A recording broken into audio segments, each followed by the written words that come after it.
Okay, so the thematic of this morning, Michael, has been how brands are riding the storm.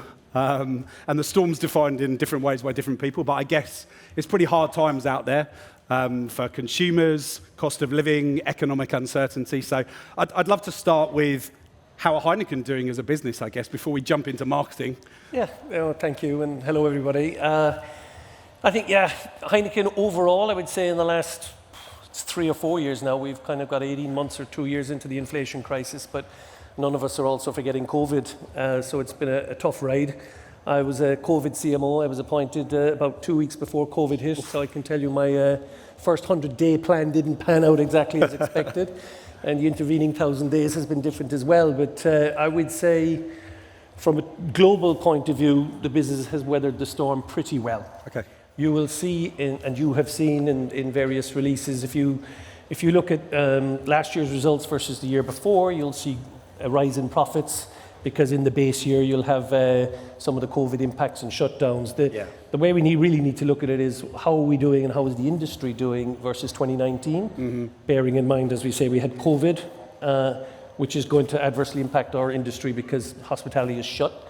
Yeah. But also when we look at the inflation crisis, this is a very labour-intensive business and a very energy-intensive business in brewing. So you've effectively got almost a back-to-back crisis there.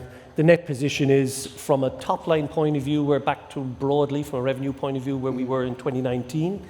Okay. But the challenge is that the volumes aren't quite there, so there's some pricing in there, and we can talk about that a little bit later, and premiumization, which never stopped.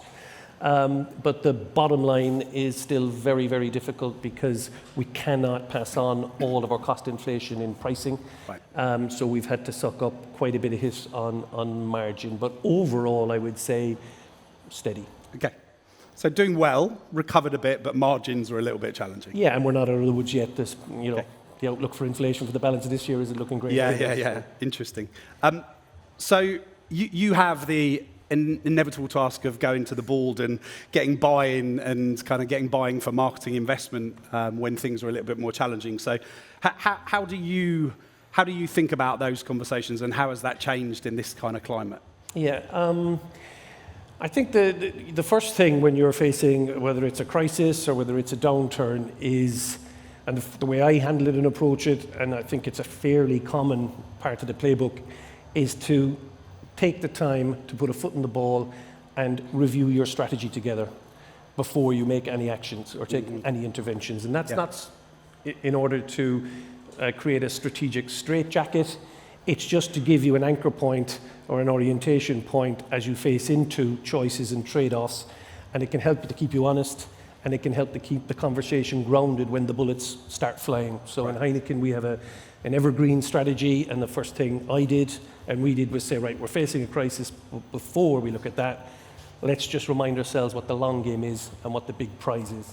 Yeah. Once you kind of get that out of the way we approach it now, and the way I would want to turn that discussion into some form of a commitment, is you've got to ask yourselves, right, so coming out of that, make some commitments around, call them red lines, call them whatever, non-negotiables or boundaries. And in that case, we've made a few commitments very, very visibly and very vocally as a management team. And that would be basic things like, we're going to stay in the game to stand out. So we will emerge stronger in terms of brands marketing. But what does that mean? Therefore, we will not go below a certain threshold of ABTL, or marketing investment, as a percentage of revenue. Right. We just will hold. So if the revenue rises, we'll rise with it. If it falls, we'll have to adjust, but there is a threshold, and that threshold is bigger than last year, that we will not go below. Yeah. Once you have that kind of commitment, you can then extend the discussion to, so therefore, when we're seeking to mitigate all of this inflation, it's an end-to-end search in the company across every cost bucket, because it's too easy, the reflex is to lean into marketing. Right. Other commitments like we'll continue to drive premium. Because premium is an affordable, premium beer and cider, even in a tough situation economically, it's a relatively affordable luxury. Yeah. Or again, we have a big pub business, well-invested pubs, and we mean good pubs always do good business. So we eat this despite tough economic times. So we make those kinds of hard commitments. And then I'd say the third thing to do as a marketer, or particularly if you're representing the consumer or the category, is to make sure that we have perspective around the context in the room. Because there will always be, and it may well be the CFO, it may be sales guys or the channel guys in the on or the off trade, someone in supply chain. There'll be people who will tend towards catastrophizing. Right. And that maybe make some choices that are, before you set your marketing, your hair on fire and your marketing plans on fire, a simple discussion around the insights around, from a consumer point of view, around the category being an affordable luxury, around premium having endured through all of the previous crises. Don't forget to go back to the organizational learning that is there. Right. When you get those kind of basic insights on the table, then it helps to kind of clear the air and kind of helps people to kind of keep their heads, if you want. Yeah. And how challenging is it to get that commitment from like the exec? I mean, when we hear you talking about it, it's like, well, we bring the data, we get the... But I imagine it's not always straightforward when there's a very small amount of the boardroom agenda that's focused on marketing and a lot focused on cost saving. Yeah, well, in fairness, I think we've all been on various journeys, and you'll be in different industries and categories and companies. I spent 10 years in Procter & Gamble, where there was never a problem getting the consumer and the brand investment case to the table. And kind of the marketing in recessionary times playbook was kind of written there. Right. I moved to Premier Foods, which 10 or 15 years ago was in fairly dire straits, much stronger company now. The buy-in just wasn't there. It was about fixing the balance sheet. And then in the last 12 years in Heineken, I think we've been on a journey where when you talk about getting the buy-in, it starts from the top. And in Heineken, when I joined in 2012, the executive board in Amsterdam did not have any career marketeers on it. Okay. The champions and the heroes in Heineken would have come out of supply chain and sales and the export market, and whoever opened up the kiosk in the Congo was the hero. Right. And we've made a conscious choice over the last 6, 7 or 8 years to build a broader culture of marketing, not as the colouring in department, but as the growth engine. And it becomes easier. So the journey, the constituency I have now, our CEO is an incredible brand advocate, new CEO from the last 3 years, Dolph, and we have our regional president for Europe is a straight down the line brands marketer, as is the regional president in Asia. So the great thing is we now have a lot more endorsement and buy-in to those red lines, etc., from senior management. The downside is I can't pull the wool over their bloody eyes anymore. So, but that took time, right? The business sounds like it had to go on a journey, and there'll probably be marketers sat in the room, or agencies or vendors sat in the room with marketers that maybe don't have that buy-in. It's a good reminder that unless you have top-down kind of belief that marketing investment will help growth, then it can be problematic, right? For sure, and you have to work at it and invest the time in it, and it's not a quarterly review at the finance director or a couple of pints in our business. You have to have the engagement in your, whatever your operating drumbeat has to be frequent between marketing and finance, and you have to find frameworks and a common language that the finance guys can understand what marketing drives in terms of the financial agenda. Yeah. So, maybe you don't approach the FD and talking about my score on brand I love has gone from 10 to 20. Right. But you talk about what that means in terms of premiumization potential and bottom line in terms of margin. Yeah.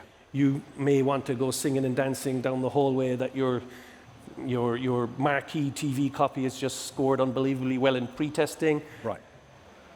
That might come across as breastfeeding, but maybe what you say is, with this score, it's going to be 25% more efficient, because we know that from market mix modeling, from ROAS studies, from A/B testing. So you just translate those inputs and things you celebrate into a language that your financial community understands. That's great advice. Pounds, shillings, and pence. But that requires, really hard work and engagement throughout between marketing and finance. We're lucky we have a data science team, and our data science team, by happy coincidence, I could say I planned it this way, but by happy coincidence are sat in a digital and technology team, which is within finance.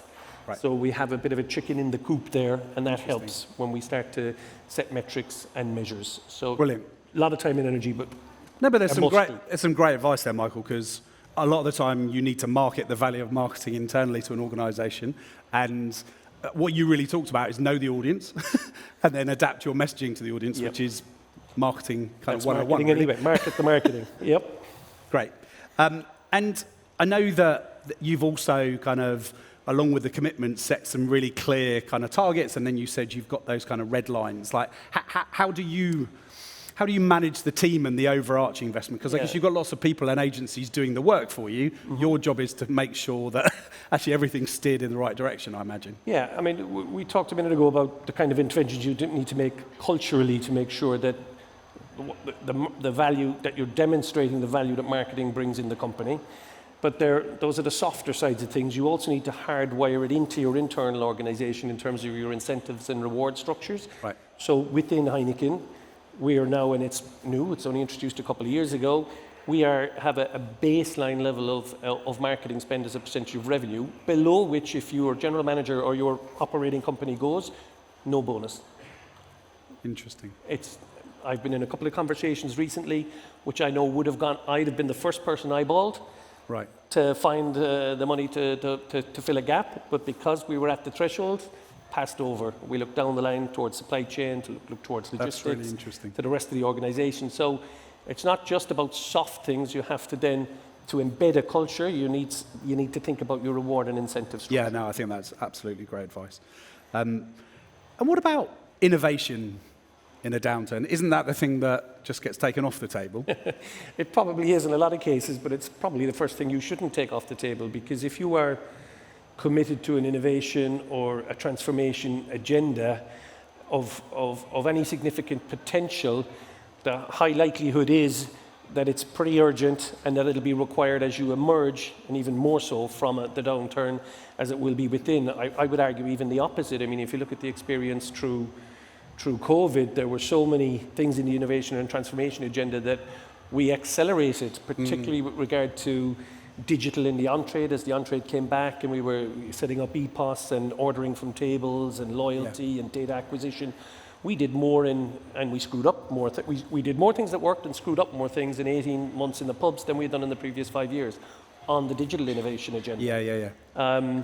If you look at other pieces, we concluded from an M&A point of view, we concluded the acquisitions of Beavertown and Brixton between 2020 and 22. We were never going to take our foot off the gas, and that is a form of innovation, change and portfolio management. It's seeing where the puck's going. Because taking our foot off the gas on either of those would have left us really behind the eight ball coming to where we are now, and those brands are really making a great contribution. Yeah. So my counsel at all stages is to, your innovation and transformation agenda should be able to withstand a hell of a crisis, and maybe you want to make some choices around the when or the phasing, but not don't let yourself get blown off course. Don't let it go too far out, because you'll be found wanting. The worst time to be found wanting is when conditions are better. Absolutely. And what, from a cultural perspective, it sounds like that's very important to you, building the right culture and you being a marketing leader that does that. How have you tried to retain that kind of innovation adaptability that kind of almost became a norm during COVID? How do you retain it after, when everyone thinks, well, we're back to normal now, everyone's at face-to-face events, we don't need to be agile anymore? Yeah, I'm glad to say we have retained it. We've also needed to retain it. So you might say, I don't think we were ever going to go back to normal, because there wasn't a normal. COVID went away, and then along came the inflation crisis. Yeah. So a lot of the heavy lifting we did in terms of our innovation planning process, all the way through end-to-end, from concept development to packaging development, through execution in supply chain. A lot of the let's say innovations in process and ways of working that got us through COVID have stayed in place. Right. Because we're in a world now where we need to respond to inflation, and it can't just be to take the pricing, but we need to be able to get the right pack sizes and count sizes to hit the right price points. That doesn't sound too sexy, but in a heavy industry, that takes time and effort and energy, and it's expensive, and we use the innovation and renovation process to do that. We cut a lot of fat out of our system through the COVID, which we've now been able to maintain, that gives us flexibility to respond to the inflationary environment. From a media planning point of view, we've had to be incredibly agile, and we've learned along the way. So we kind of started where I'm being asked to build, I'm being handed a certain amount of investment and being asked to be able to cover 20% of it in the case the revenue moves up or down, okay? Because we have a threshold there. Yeah. Now, last year, I think I made a mistake in the sense that we planned for the full amount, and then we ended up having to pull the plans apart, and you're running a big complex portfolio, and it had the effect on morale and rework, so we're pulling the plans, you're taking it away. Right. So what we now have is a system where we have a more agile system where we have a base plan. Every brand in the portfolio has a base investment level, which we will not go below. Yeah. And then we have a plan B budget, where we top it up by 20%. So every plan will have a plus 20% plan. So I've got 2 parallel media tracks. Yeah. But from an emotional point of view, it helps, I think, people to feel I'm being topped up. Absolutely. Rather than I'm having taking something away from me. Yeah, the rug pulled from under me from day one. Yeah. So a lot in innovation and in certain media planning and activation, everything we've learned through COVID, we've sustained through the inflationary crisis. Right. Just a quick reminder, if anyone wants to ask a question, you can put it on the app and send it to me and I'll ask Michael. You moved on to media, Michael, and I know that you've made some strategic decisions about what you decide you should build capability in and what you partner with agencies for. Could you maybe talk about kind of what you've done there? Yeah, we made a decision probably just before COVID, really, in 2018, coming into 2019, to say that we needed to take more responsibility for media and for data in our company, that as these elements became more and more strategic, that the concept of if we're outsourcing those aspects, we're outsourcing marketing, and that's not the ambition we have as a marketing-led and a brands-led company. So we went from, we in-housed a significant portion of our media, so we went from a team of 2 to a team of, I think it's 14 now, where we have in-housed media strategy and digital planning and buying. Yeah. And that has been made a big difference in terms of our agility, the planning, the learning agenda, the pace at which, our brand teams, and we have many of them, are able to sit with the media team, albeit we also have Dentsu as an important partner agency for other aspects, but we're able to turn around plans of a greater quality in a faster time, as well as learn at a much faster cycle with that structure. So pretty happy with that thus far. We've also in-housed data science, market mix modeling, etc. Told you about the team that they're housed in D&T within finance. Where I would draw the line is that, creative, pure creative, and activation ideas. That's not something we will ever have a competence for. I don't think we'll ever attract the people who'd be able to deliver that spark. Mm-hmm. So we provide the strategic basis. We'll never outside the outsource the creative leap. I think that's required. It'll just be beyond our core competence. And that external perspective on creative. But I think a lot of what we can do and the skill sets we have can lend themselves to data science and to important aspects of media strategy, planning and buying, because also media is about being close to consumers and consumers' habits. It's not miles away from what I expect the guys to do in terms of understanding what consumers are doing with brands, in channels, etc. No, that makes a lot of sense. And I think the smartest brands like yourselves that are owning audience planning, using the data and can actually set the strategy, then you can decide whether you want it in-house or you partner, but you own the strategy piece.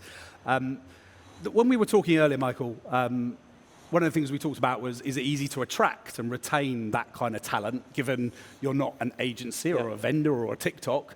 And I think what you were sharing was actually the acquisition's not hard, it's more the retention. And you told some interesting stories about where those people have gone. Obviously when we thought about this, the question was, would we be able to acquire the talent?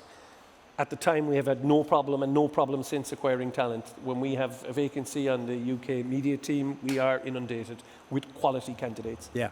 But the other side of that, and we're coming now to the 3rd or 4th year of this in-housing, you have to be able to offer people the ability to develop within and beyond the role. Now we have, obviously we have a global media structure, so if people want to go on a vertical in that specialist area, they can do. But one area I've been pleasantly surprised by is the agility and the flexibility shown in the media teams open-mindedness to take on other marketing or commercial roles. So we currently have about 3 of our teams. So our first media planning managers is now a senior brand manager on the Heineken brand. Wow. That's gone straight from media to the head of the holiest of holies, which is a marvellous achievement in Heineken. And we have others who've gone from programmatic buying and to the on-trade in sales. I can anticipate we'll see some moves between CMI or market research and media. So the kind of the squiggly career and the breadth that we can offer is helping not just acquire, because we do pitch that as part of our pitch to prospective candidates. So it's helping acquire, but also helping people feel, if I love the culture, I like the climate, and I'm a consumer and commercial animal, there's lots of other opportunities for me within Heineken, and maybe we loop back then. Yeah, no, I think that's great for people to hear, that there are those kind of places to go after maybe you move into an in-house team. So I'm going to take one other question from the audience, because I think it's a good one. The question is that the data shows young people are drinking less and less. How does that feature in your kind of long-term planning? Well, it keeps us awake at night, and it is true. So young people are more abstemious generally. So you'll have a greater number of young people who don't drink at all.